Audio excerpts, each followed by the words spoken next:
the way home from a family camping trip. When you see Mother Nature's wrath is riding alongside. Oh my God, it's hot. It is so hot, I can't believe it. Oh my God, it's getting closer. It's a red-hot wildfire that extends for miles.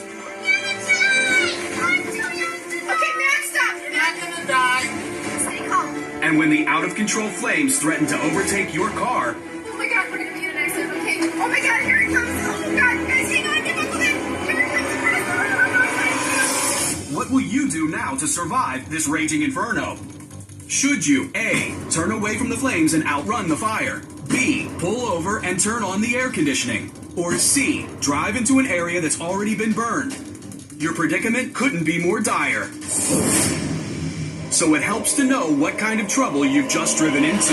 Wildfire, brush fire, grass fire, people have different terms for them all over the country. Really, any fire that occurs outside in a natural setting, it can be referred to as a wildfire. Most fires are human caused, something on the order of 90% of all wildfire in the United States. Every year in the U.S., an average of 5 million acres burn up in wildfires, costing millions in damages and taking lives.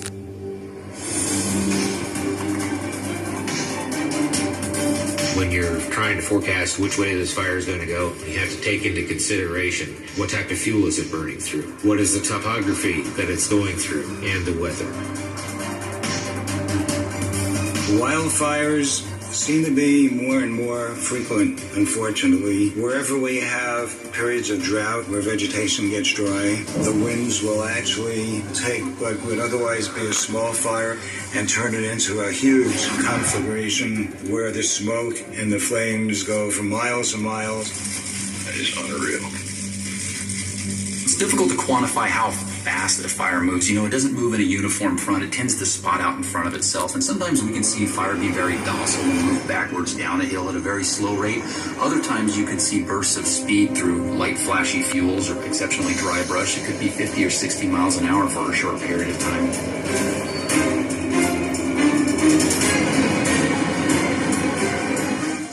There you go, man.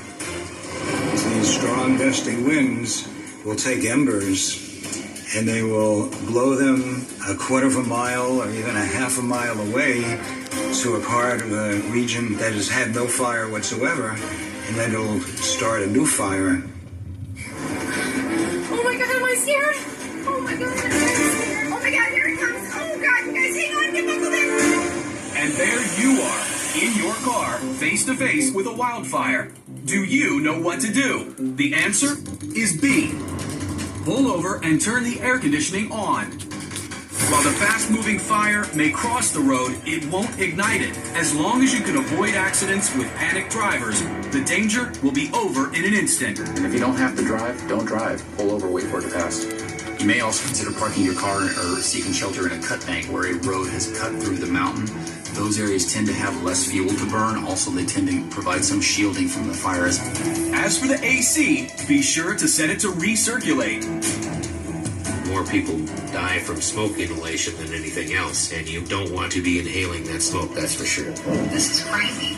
And another important point, Anytime we're in a firefighting situation, we never turn off the vehicles, because if once you turn a vehicle off, you don't know that it's going to start again. So if you do find yourself in a situation where you're trapped by wildfire, make sure that your car doesn't have auto locks and do not turn your engine off. then just wait it out.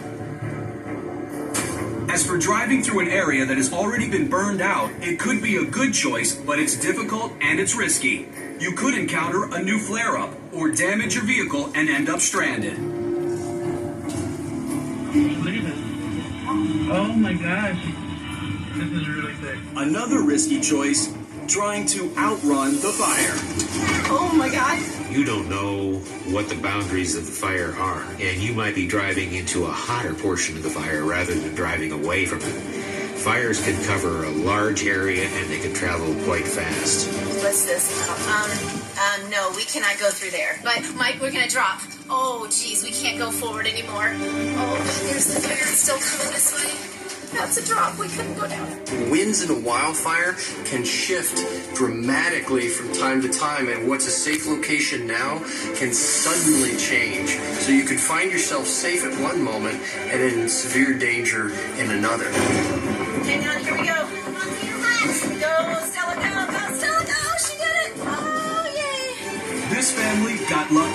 Their off-road adventure could have put them in real jeopardy. Good luck and thank you.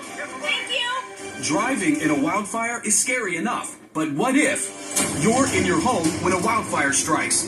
It's too late to heed evacuation orders. The fire has cut off all escape. What should be the first thing you do? Would you A. use a hose to water down your roof and landscaping? B. Turn your house lights on and your AC off? Or C. Fill your tubs and sinks with water? Your first course of action? B. Turn your lights on and your AC off. If you try to make that evacuation decision and you decide that you can't, or for some reason your escape path is cut off, it's time to seek refuge in your home. There's some things you can do to help yourself out. Make sure all your lights are on both inside and outside the house. It's also going to help firefighters to know that somebody may be inside a residence. And unlike your car, your home AC doesn't have the option to recirculate, so you want it off. Remember, air conditioners pull air from outside, and if there's smoke outside, you don't want that inside your house. Make sure all your windows are closed. More often than not, the house doesn't catch on fire, but rather embers find their way inside. Only once your lights are on and your AC is off should you think about your next course of action, filling your tubs and sinks with water. You may want to consider filling up your sink or your bathtub as an alternate water source. That'll give you the opportunity to use a bucket to go out and put out any spot fires or something like that. As for hosing down your roof and property, remember that when you're using your local water supply, it takes away from the water supply in the system. And if an entire neighborhood has their garden hoses out watering down their roofs, that's going to take away pressure that's important for firefighters in our water supply.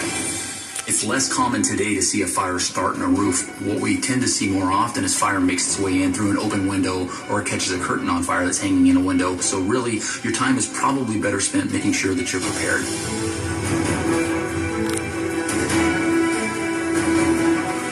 The most important thing to do when there is a wildfire is evacuate as soon as officials give the warning.